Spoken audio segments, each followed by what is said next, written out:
And I received a call not quite long ago that he has been taken to court, and as we speak, he is actually in court. Members, when we commenced this meeting on the 21st of October 2025, I had cause to remind members about the need for comportment and my intention to ensure strict compliance with the 1992 Constitution and the standing orders of Parliament. And as we speak, he is actually in court being arraigned. And so let me also indicate that as members of Parliament, we do not consider ourselves being above the law, that we are always ready to be held accountable for our actions and inactions. Adolfo, Speaker of Parliament, Mr. Kingsford Alban Bagbin Ababontin Ebabedi Nkomo na ninsem wo ka kire se ebi mo propagate ebi mo speculate information say MP some wo Parliament no omudi nsemboni a na omudi mra no shield omo na nde Mr. Alban Bagbin making it clear say there's nothing like that.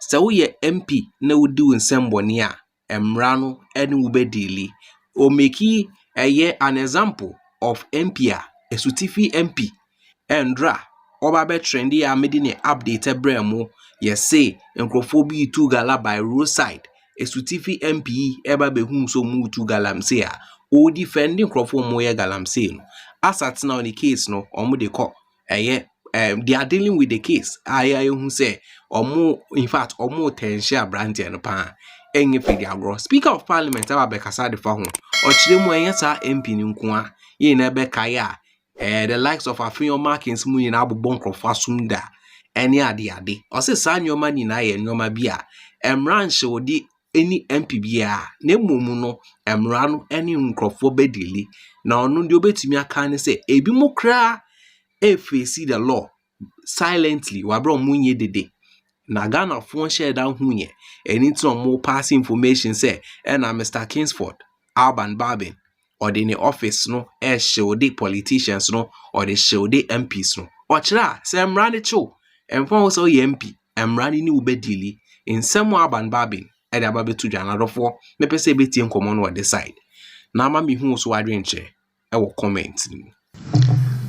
When we commenced this meeting on the 21st of October 2025, I had cause to remind members about the need for comportment and my intention to ensure strict compliance with the 1992 Constitution and the standing orders of Parliament.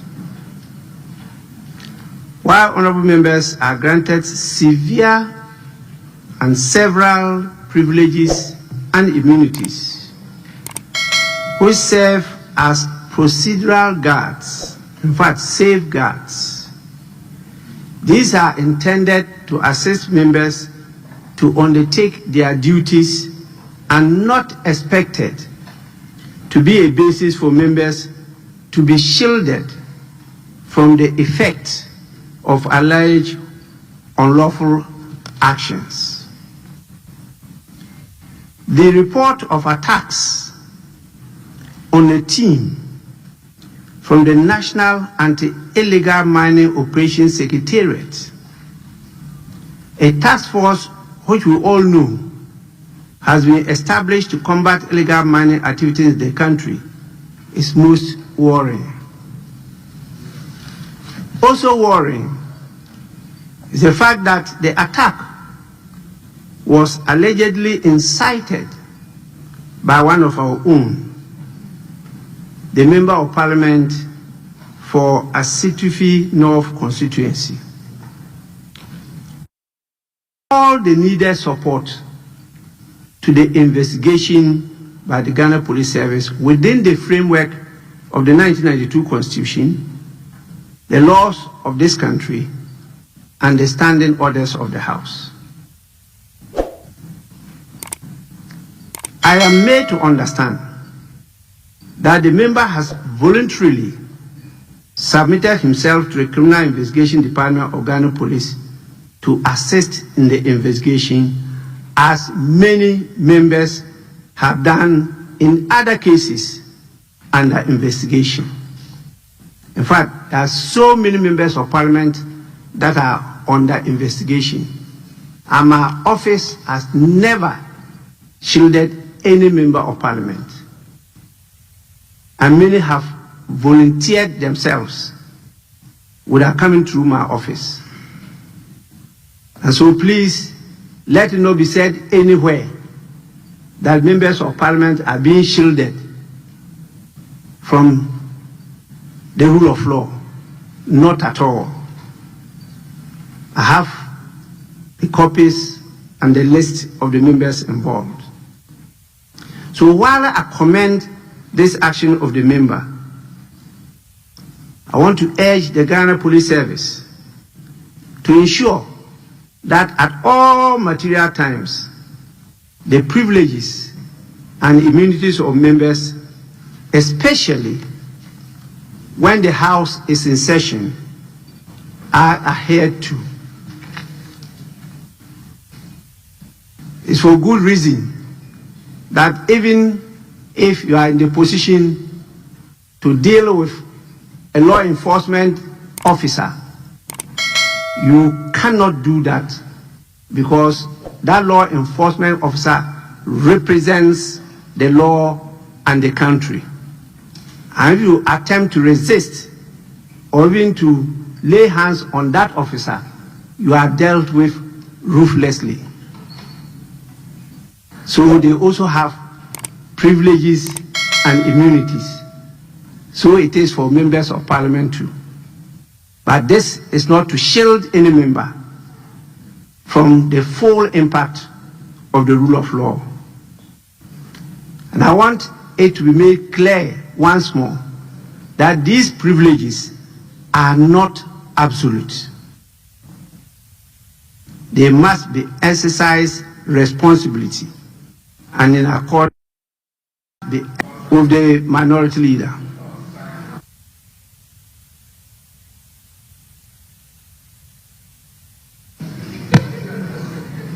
Speaker,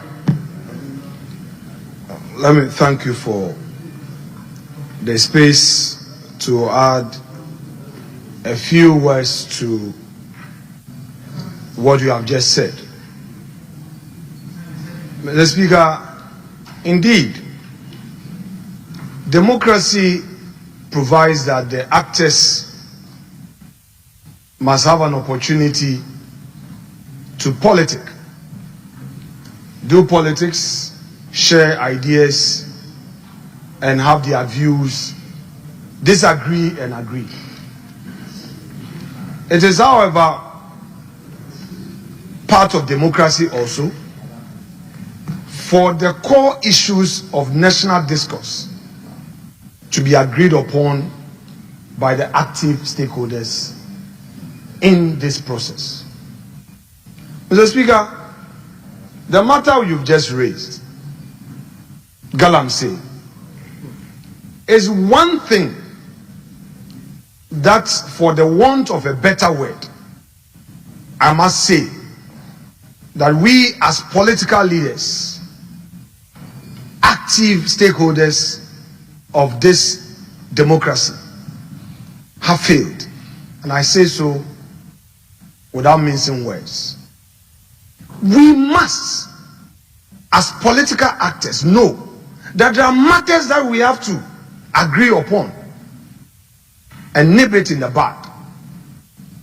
My recent recollection of this matter dates me back to 2015 as a young member of the Finance Committee. Honorable Sh0cked, Minister of Finance, as he then was, appeared before us and lamented how Galamsey was affecting cocoa production. But did the nation listen to him? Nana Addo Dankwa Akufo-Addo put his presidency on the line. Don't go there. You may have to listen.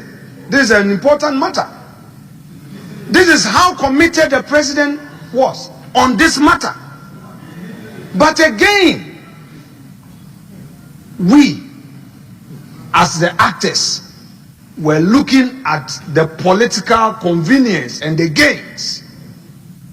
That is why we are where we are. We are where we are. I was once upon a time the chair of Ghana Water. I saw data for myself, how the country was losing money heavily to treat water because of Galamsey. It is getting worse. Civil society is talking. Organized labor is talking. Religious leaders are talking. But they know that in us is a vested authority, the people's representatives. Mr. Speaker, can we, as political leaders, for once, agree to stay the partisan approach on this matter and deal with it and let our citizens know that this is a matter that affects the country and our own livelihoods? Perhaps the medical practitioners are not sharing with us the revealing reports in the various hospitals enough. So it's like business as usual. Mr. Speaker, I would wait for another day where we would discuss this matter in detail. But I would, by way of conclusion, say that the issue of Galamsey calls for action, collective, not an NDC MPP affair, but a Ghana affair, so that it doesn't become like who you go to the area the people are mining, and then you say, oh, because you may lose election, you don't want to talk about it, or they will even push you to be lawless, all in the interest of votes that would end up in a coffin. Do we want to be burying people every weekend and all? Mr. Speaker, let me leave the rest for the leader of the House to put out for the records, and pray that that time will come for us to have a full discussion on this matter and send a strong message to the nation that enough is enough with the partisan approach on this Galamsey matter. Mr. Speaker, I thank you for the treasure space.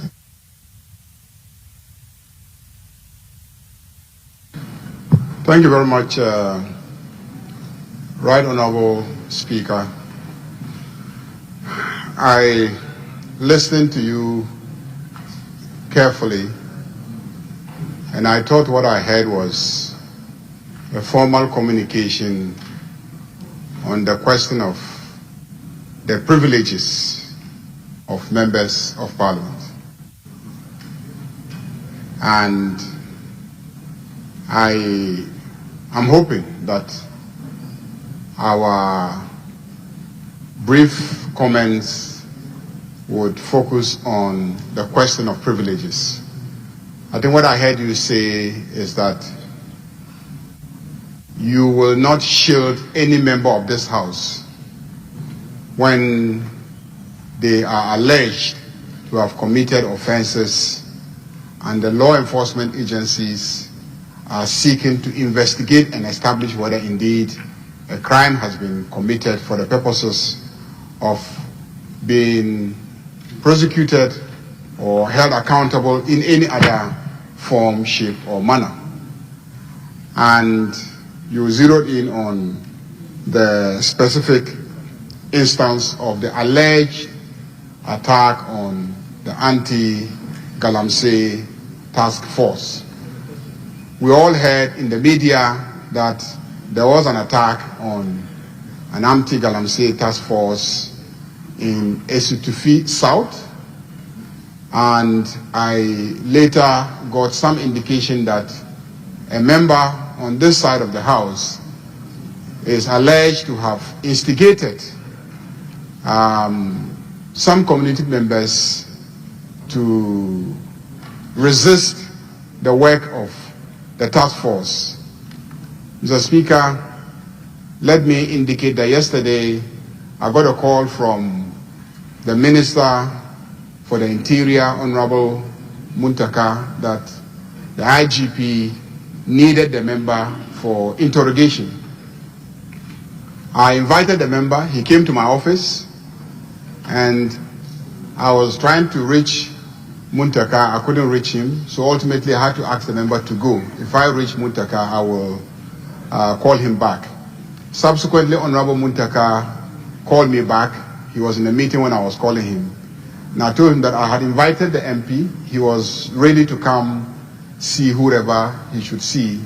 But because we did not hear from him, I had dismissed him. So we scheduled that this morning, the member should be sent to the CID headquarters to meet with one of the deputy CID directors for processing. And so this morning, he went with our majority chief whip and his lawyer. They received him at CID headquarters, took him through the processes, and I received a call not quite long ago that he has been taken to court, and as we speak, he is actually in court being arraigned. And so let me also indicate that as members of parliament, we do not consider ourselves being above the law, that we are always ready to be held accountable for our actions and inactions.